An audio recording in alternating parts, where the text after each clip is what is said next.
ఇక ఇదే అంశంపై మరింత సమాచారాన్ని మా ప్రతినిధి నాయుడు అందిస్తారు. నాయుడు.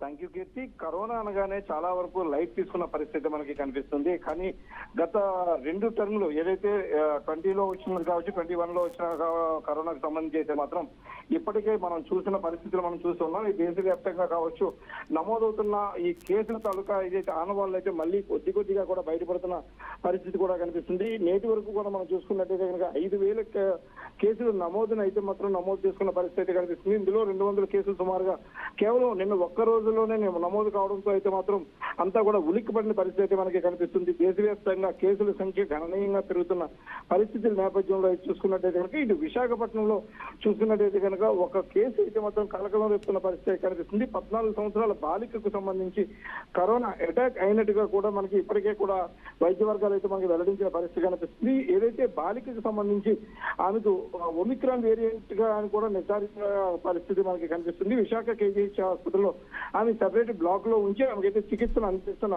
పరిస్థితి కనిపిస్తుంది. ఒమిక్రాన్ వేరియంట్ కి సంబంధించి ట్రీట్మెంట్ కూడా అందిస్తున్నామంటూ కూడా కేజీహెచ్ సూపరింటెండెంట్ శివానంద్ కూడా ప్రకటించిన పరిస్థితి మనకి కనిపిస్తుంది. అయితే బాలికకు ఒమిక్రాన్ వేరియంట్ వైరస్ అటాక్ కావడానికి గల ప్రధాన కారణాలు ఏంటి అనే దానిపై కూడా ఇప్పటికి సంబంధిత వర్గాలన్నీ కూడా ఆరా తీస్తున్న పరిస్థితి అయితే కనిపిస్తుంది. ఏదైతే ఇప్పటి వరకు కూడా విశాఖలో కేవలం 3 కేసులు మాత్రమే నమోదు కావడం, అదే విధంగా చూసుకున్నట్టయితే కనుక ఆ 3 కేసుల్లో ఇప్పటికే 2 కేసులు అయితే కనుక వాళ్ళు రికవరీ అయిన పరిస్థితి కూడా ఉంది. ఈ 14 సంవత్సరాల బాలికకు సంబంధించి అయితే మాత్రం ప్రత్యేకమైన వార్డులో ఉంచి ఆమె కేజీహెచ్ లో ఆమెకైతే మాత్రం ప్రత్యేకంగా వైద్యం అయితే అందిస్తున్న పరిస్థితి కూడా మనకి కనిపిస్తుంది. అదేవిధంగా చూసుకున్నట్టయితే కనుక ప్రజలందరూ కూడా అప్రమత్తంగా ఉండాలని వ్యక్తిగత పరిశుభ్రత పాటిస్తూ అదేవిధంగా జలుబు, దగ్గు, జ్వరం వస్తే కనుక నిర్లక్ష్యం చేయకుండా ఖచ్చితంగా కూడా వైద్యులను సంప్రదించి ఖచ్చితంగా కూడా టెస్టులు చేయించుకోవాలని, అదేవిధంగా మందులను సమయపాలన చేసి పాటించినట్టయితే కనుక ఈ ఏదైతే కరోనా వేరియంట్ కావచ్చు, కరోనాకు సంబంధించిన అన్ని కూడా మనం దూరంగా ఉండొచ్చు అంటూ కూడా చెప్తున్న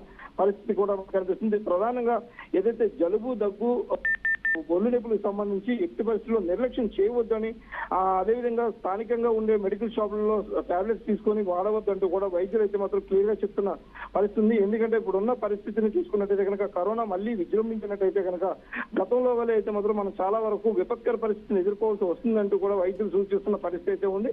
దీనిపై ఇప్పటికే రాష్ట్ర ప్రభుత్వం అయితే ఒక క్లియర్ కట్ ఇన్స్ట్రక్షన్స్ ఇచ్చిన నేపథ్యంలో వైద్య సంబంధించి మొత్తం ప్రతి ఒక్కరు కూడా అలర్ట్ గా ఉన్న పరిస్థితి కూడా మనకి కనిపిస్తుంది. ఎవరు కూడా నిర్లక్ష్యం వహించకుండా ఖచ్చితంగా వైద్యులను సంప్రదించడం ద్వారా ఏదైతే ఈ కరోనా మహమ్మారిని అయితే మనం దూరం చేయవచ్చు అంటూ కూడా వైద్యులు సూచిస్తున్న పరిస్థితి మనకి కనిపిస్తుంది. కీర్తి.